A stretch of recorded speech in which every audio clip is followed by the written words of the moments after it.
You got to remember, in Canada, we don't elect the Prime Minister, we elect the government. Our government is run by the majority of members of Parliament that are elected. This is why it's so critical that the Prime Minister has locked the doors on Parliament.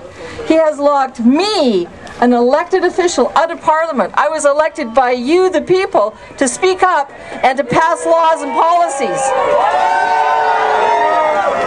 So it's not just get back to work, because we all know that some MPs keep working anyway. What we've done is we've locked your elected officials out of big decisions about our government, about what happens in Afghanistan, what's happening in Haiti, what's happening with climate change, what's happening with the budget we're about to introduce. So I say, keep up the writing, keep up marching, tell our Prime Minister, and you can tell him easily at pm.gc.ca, okay? We're here to tell Stephen Harper some things.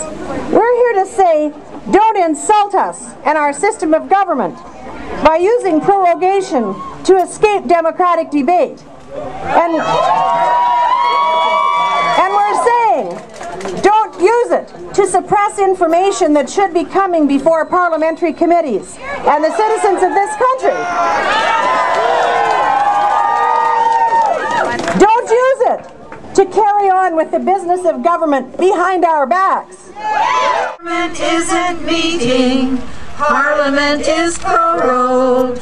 What happened to democracy? Canadians want to know. Good people, see what's going on. Find power in the word. The right to speak for what is right. Our right is to be heard.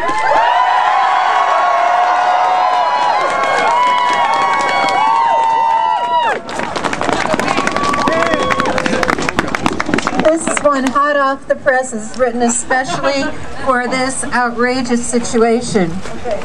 Okay.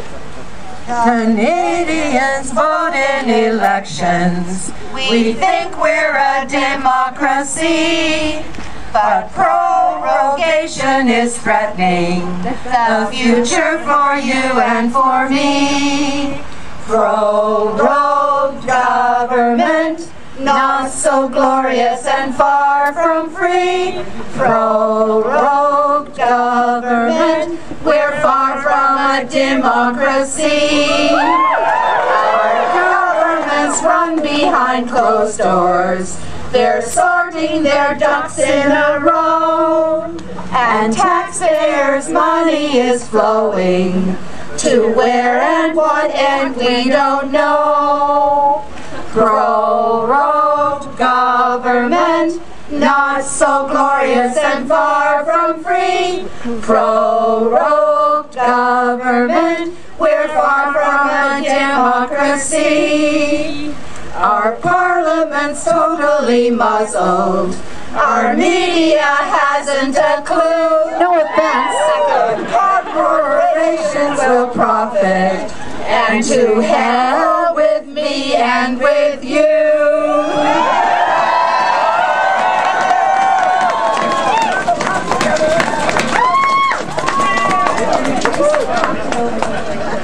Thank you. If you think you can just shut down Parliament when the going gets rough, you've got another think coming, Mr. Harper. Canadians are not putting up with your maneuvers. Running away is not going to work. You did not want Canadians to learn about torture in Afghanistan, so you just shut down the parliamentary committees. Shame! Canadians are not fooled. 210,000 people on Facebook.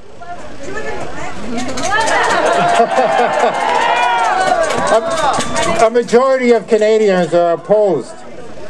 We live in a democracy, which, if you haven't consulted a dictionary, Mr. Harper, means the citizens rule.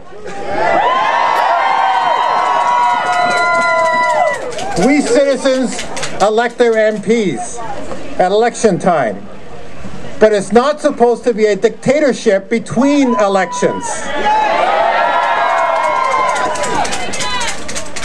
Parliament meets so that government can be held accountable, so that we can scrutinize. As the name suggests, Parliament is a talking shop. It meets so that the government cannot just do whatever it wants without anybody giving it scrutiny. It has to submit legislation, have it probed, have debate, daily question period, so the media brings it to the people. If government is acting too arbitrarily, citizens will let their government know. The majority of MPs can vote against this bill or that, or they can put the government out and bring in a new one. None of these things can happen if Parliament is shut down. What do we say to all this? We're not going to let you go prorogue. You can't hijack Parliament and Canada.